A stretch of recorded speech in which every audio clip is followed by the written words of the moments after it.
Royal media news, बातम्या आणि बरंच काही. फुरसुंगी गावामध्ये रामनवमी निमित्त दिनांक 26 मार्च 2026 रोजी भव्य विराट हिंदू संमेलनाचे आयोजन मोठ्या उत्साहात आणि भक्तिमय वातावरणात करण्यात आले. या हिंदू संमेलनानिमित्त गावातून भव्य शोभायात्रा काढण्यात आली होती. या शोभायात्रेत श्रीराम दरबाराचा जिवंत देखावा सादर करण्यात आला होता, ज्याने उपस्थितांचे विशेष आकर्षण वेधून घेतले. शोभायात्रेमध्ये गावातील हिंदू बांधवांनी मोठ्या उत्साहाने, भक्तिभावाने आणि शिस्तबद्ध पद्धतीने सहभाग नोंदवला. जय श्रीरामांच्या घोषणांनी संपूर्ण परिसर दुमदुमून गेला होता. त्यानंतर ग्रामदैवत श्री शंभू महादेव मंदिरामध्ये पुढील कार्यक्रमाचे आयोजन करण्यात आले.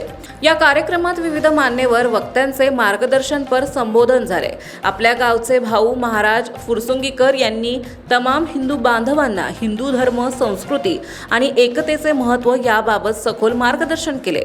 कार्यक्रमासाठी प्रमुख पाहुणे म्हणून श्री सूरजजी घाडगे तसेच मातृशक्तीचे प्रतिनिधित्व करणाऱ्या आशाताई बहिरट यांची उपस्थिती लाभली. वक्त्यांच्या प्रभावी संबोधनानंतर सर्वांनी एकत्रितपणे गंगा आरती केली. या आरतीने वातावरण अधिकच भक्तिमय झाले. त्यानंतर उपस्थितांना प्रसादाचे वाटप करण्यात आले आणि कार्यक्रमाची सांगता करण्यात आली. या संमेलनामध्ये सर्व हिंदू बांधवांनी उत्स्फूर्त प्रतिसाद देत मोठ्या संख्येने सहभाग नोंदवला.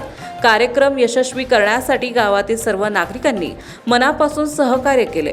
हिंदू संमेलन संयोजक समिती फुरसुंगी यांच्या उत्तम नियोजनामुळे हा कार्यक्रम अत्यंत शिस्तबद्ध आणि यशस्वीरित्या पार पडला. महाराष्ट्रातील ताज्या आणि महत्त्वपूर्ण बातम्या पाहण्यासाठी आजच आमच्या रॉयल मीडिया न्यूज चॅनलला सबस्क्राईब करा आणि बेल आयकॉन प्रेस करा.